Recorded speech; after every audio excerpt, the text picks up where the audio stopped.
አንድ ጥያቄ ልጠይቃችሁ። ዛሬ ስንት ጊዜ ስልካችሁን ከፍታችኋል? 10 ጊዜ፣ 20 ጊዜ፣ 50 ጊዜ ወይስ አልቆጠርክም? ነገር ግን አንድ ነገር አልታወቃችሁም። ስልካችሁን እናንተ አትጠቀሙበትም። ስልካችሁ ነው የሚጠቀምባችሁ። ይህን ቪዲዮ ካያችሁ በኋላ ዓለምን በቅርቡ እንደነበረ አትመለከቱ። ክፍል 1 እነሱ እቃ አይሸጡም፣ አንተን ይሸጣሉ እንጂ። ብዙ ሰው የሚመስላቸው ኩባንያዎች ገንዘብ የሚያገኙት እቃ በመሸጥ ነው። ነገር ግን ይሄ እውነት አይደለም። እንደ ሜታ፣ ጉግል እና ቲክቶክ እነዚህ ኩባንያዎች አፕ አይሸጡም፣ እናንተን ይሸጣሉ። እናንተ ምን ትባላላችሁ? ቲክቶክ ነፃ ነው፣ ፌስቡክም ነፃ ነው። አዎ ገንዘብ አትከፍልም፣ ግን ትክክለኛ ዋጋውን ትከፍላለህ። ጊዜህን፣ ትኩረትህን እና ህይወትህንም። አንድ ሰው እንደዚህ አለ፣ if it's free you are the product። ይህም ማለት ነፃ ከሆነ የሚሸጠው እቃ አንተ ነህ ማለት ነው። ለምሳሌ አሁን አስቡ፣ እናንተ ስልካችሁን ከፍታችሁ ለ5 ደቂቃ ብቻ ያለው ብላችሁ ከዚያ 1 ሰዓት ግን አልፏል። ምን ተከሰተ? ጊዜ ተሰረቀባችሁ። ሁለተኛ መያዣ ወይም አዲክሽን ተዘጋጅቶለት ነው። ይህም አደጋ አይደለም፣ ይህ ዲዛይን ነው። እነዚህ ኩባንያዎች ሳይንቲስቶችም አላቸው። የእነዚህም ሳይንቲስቶች ስራ የአእምሯችንን ሳይንስ እና የልቦናችንን ማወቅ ነው። ይህም ኦፔራንት ኮንዲሽኒንግ ይባላል። ይህ ምን ማለት ነው? ቀላል ነው። አንድ ነገር ስትሰራ ሽልማት ትቀበላለህ። ከዛም ያን ነገር ስትደግሞ እንደገናም ይደግመሃል ማለት ነው። ለምሳሌ ላይክ፣ ኮሜንት እና ኖቲፊኬሽን እያንዳንዱ ትንሽ ደስታ ይሰጥሃል፣ ልክ እንደ ዶፓሚን። እናም አይምሮ ያንን ነገር እንደገና አድርገው ይልሃል፣ ከዚያም ትረካለህ። ሶስተኛው ኢንፊኒት ስክሮሊንግ ነው። እስቲ አንድ ጥያቄ ልጠይቃችሁ። ስክሮሊንግ መጨረሻ አለው ብለው ታስባላችሁ? አይኖረውም። ለምን ይመስላችኋል? ምክንያቱም እንዳታቆም ነው። ኔትፍሊክስ እንኳን አፑን ትጠቀሙት ከሆነ ኔክስት ኤፒሶድ በራሱ ይጀምራል። ይህም እናንተ እንዳትወጡ ስለሚፈለግ ነው። የእነሱ ፍላጎት እንድትቆይ፣ እንድትቀር እና እንድትጠፋ ነው። አራተኛ ዋጋቸው እውነት አይደለም። ይህን ነገር ብዙ ቦታ አይታችሁት ሊሆን ይችላል። ለምንድን ነው አንዳንድ ዋጋዎች ላይ 99.99 ይሆናል እንጂ ለምን 100 አይባልም? ምክንያቱም አይምሯችሁ ስለተታለለ ነው። ይህም አንከሪንግ ኢፌክት ወይም ስኬርሲቲ ፕሪንሲፕል ይባላል። እነዚህም ሁለት ቀረ፣ ለአጭር ጊዜ የሚቆይ፣ በቅናሽ የሚሸጥ ልክ እንደዚህ አይነት ቃላቶች አንከሪንግ ኢፌክት ወይም ስካርሲቲ ፕሪንሲፕል ይባላሉ። እነዚህ ቃላት ፍርሃትን ይፈጥራሉ፣ ፈጣን ውሳኔም እንድታደርግ ይገፋፉሃል። አምስተኛ እነሱ እናንተን ይተነበያሉ። እነዚህም ኩባንያዎች እናንተን ይከታተላሉ፣ ነገር ግን ማየት ብቻ አይደለም፣ ይተነበያሉ። ሁሉንም ነገር ኖተስ ያደርጋሉ። የምትመለከቱትን፣ የምትቆሙበትን፣ የምትወዱትና የምትተውትንም ቼክ ያደርጋሉ። ይህንንም ለማድረግ እንደነ አማዞን እና ኔትፍሊክስ ያሉ ትላልቅ ካምፓኒዎች ኤአይ ወይም አርቲፊሻል ኢንተለጀንስ ይጠቀማሉ። ከዚያም እናንተ ከምትፈልጉት በፊት የምትወዱትን እነሱ ይገምታሉ። በብዛት ኔትፍሊክስ ላይ ሬኮሜንዴሽን ብሎ የሚመጣለት እሱ ነው። ስድስተኛ አልጎሪዝም ዓለምን ይቀይራል።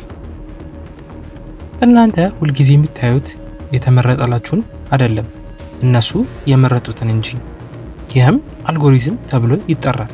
ለምሳሌ ቲክቶክ ላይ አንድ ቪዲዮ ትመለከታለህ፣ ትንሽ ጊዜ ትቆያለህ፣ ከዚያም ተመሳሳይ ቪዲዮ ይመጣልሃል፣ እንደገናም። ከዛ እናንተም አንድ አስተሳሰብ ውስጥ ትገባላችሁ። ይህም ኢፌክት ኢኮ ቻምበር በመባል ይታወቃል። ያው ይህ እውነት ነው፣ ግን የተመረጠ እውነት ነው። ሰባተኛ እነሱ ስሜታቸውን ይቆጣጠራሉ። አንድ ቀን ደስ ብሎ ነበር፣ ከዚያም ሶሻል ሚዲያ ከፍተ ከትንሽ ጊዜ በኋላ ራስህን ከሌሎች ጋር ማነጻጸር ትጀምራለህ። አንድ ሰው ገንዘብ፣ አንድ ሰው ህይወት፣ አንድ ሰው ስኬት አለው። ከዚያም አልበቃም ብላችሁ ታስባላችሁ። ይህ ከባድ አደጋ ነው፣ ግን ዲዛይን የተደረገም አደጋ ነው። ምክንያቱም ስትሮንግ ኢሞሽንስ ከሞር ኢንጌጅመንት ጋር አንድ ላይ ስለሚሄድ አልጎሪዝሙም አንተን ኢሞሽናል ለማድረግ የምትሰማውን ነገር እንድትናደድ እንድትጨነቅም ያደርግሃል። ምክንያቱም እንደዚህ ስለሆንክ ትቆያለህ። 8ኛ ሁሉም ነገር ነፃ አይደለም። እንደገና እንመለስ። ፍሪ አፕ ነፃ ነው? አዎ፣ ገንዘብ አትከፍልበት፣ ግን በመረጃ ትከፍላላችሁ። የምታደርጉት ሁሉ ዳታ ነው። ይህን እነሱ ለአድቨርታይዘርስ ይሸጡታል እና እነሱም አንተ ጋር ይደርሳሉ እና እነዚህም የሚሰሩት አድ ወይም ማስታወቂያዎች ለእናንተ በምትፈልጉት ጊዜ እና በምትፈልጉት መልኩ ይቀርብላችኋል። 9ኛ ውሳኔው የእናንተ አይደለም። በራሳችሁ ምርጫ አንድ ነገር ትገዛላችሁ። እውነት ወይስ ተመርጦላችሁ ነው? አድ፣ ሬኮሜንዴሽንስ፣ ኢንፍሉዌንሰርስ ሁሉም ነገር አንድ ነገር ነው የሚሰሩት። እነዚህም የእርስዎን ምርጫ መቀየር ነው። 10ኛ ሱስ እንዴት ይሰራል? ሱስ ማለት ማቆም እንደማንችል ማለት ነው። ግን ይህ ነገር በአጋጣሚ አይመጣም። እነዚህ ኩባንያዎች ሱሶችን ይፈጥራሉ። እንዴት ካላችሁም በአይምሯችን ውስጥ ዶፓሚን ሉፕ ይፈጥራሉ። ይህንን ይመስላል። እናንተ ትከፍታላችሁ፣ አዲስ ነገር ታያላችሁ፣ ደስ ይላችኋል፣ እንደገናም ትመላለሳላችሁ። ይህ ሉፕ ወይም ድግግሞሽ ነው። እናም ሲደጋገም ሱስ ይሆናል። 11ኛ እንደ ካሲኖ ይሰራል። አንዳንድ ጊዜ ካሲኖ አይታችሁ ከሆነ ስሎት መሺን አለው። ይህም ስሎት መሺን አንዳንዴ ሰው ያሸንፈዋል፣ በብዛት ግን ሰው ይሸነፋል። ስልካችሁም እንዲህ ነው፣ ስክሮል ያመጣል። እንዴት ይሰራል? ይህም ያመጣው ነገር ቫሪያብል ሪዋርድ ሲስተምን ነው። ከሱስ በጣም ኃይለኛ ነው። 12ኛው ደግሞ ዳርክ ፓተርንስ ይባላል። አሁን የምናየው ነገር ከሌሎቹ ትንሽ የሚያስፈራም ነው። ዳርክ ፓተርንስ ምንድን ነው? ዳርክ ፓተርን ማለት እናንተን በማታለል የተሰራ ዲዛይን ነው። ለምሳሌ መውጣት አስቸጋሪ ነው። አካውንት መሰረዝ በጣም ቀላል ነው አይደለም። ሴቲንግ ገብተን ፕራይቬሲ ገብተን አድቫንስ ከዛ ሂደን እንድትቆይ ያደርገዋል በእንደዚህ አይነት መጥመዶች። 2ኛ ዲፎልት ሴቲንግስ። እነዚህም በተፈጥሮ ፕራይቬሲ ሴቲንጋቸው በነባር ክፍት ነው። ለምን? ዳታ ለመሰብሰብ።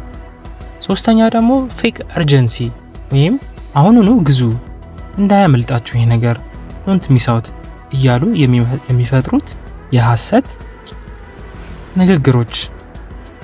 ይህም አእምሯችን ውስጥ የማጣትን ስሜት እንዲሰማን ያደርገናል። እነሱም ይህንን የሚፈልጉት በፍጥነት እንዲገዛና ተሽጦም እንዲያልቅ ነው። በመጨረሻም እነሱ ይጠቀሙብሃል። አሁን አስብ፣ አንተ ስልክህን ትጠቀማለህ ወይስ እነሱ የተጠቀሙበት ነው? ጊዜህን ወስደሃል፣ ትኩረትህን ይሰረቃል እና በመጨረሻም ህይወትህም ይሰረቃል። ይህ ቪዲዮ እናንተን ለማስፈራራት አይደለም፣ ለማሳየት እንጂ። እውነትም እኛ ነው ስልካችን የተቆጣጠርን ያለ ነው ወይስ እነሱ ነው የሚቆጣጠሩ? ይህ ቪዲዮ ከረዳችሁ ሰብስክራይብ ማድረግ አትርሱ። ሼርም ከቻላችሁም አድርጉት። ምክንያቱም ሌሎች ሰዎች ይህንን እውነት ማወቅ አለባቸውና። እስከዛው ሰላም ሁኑ።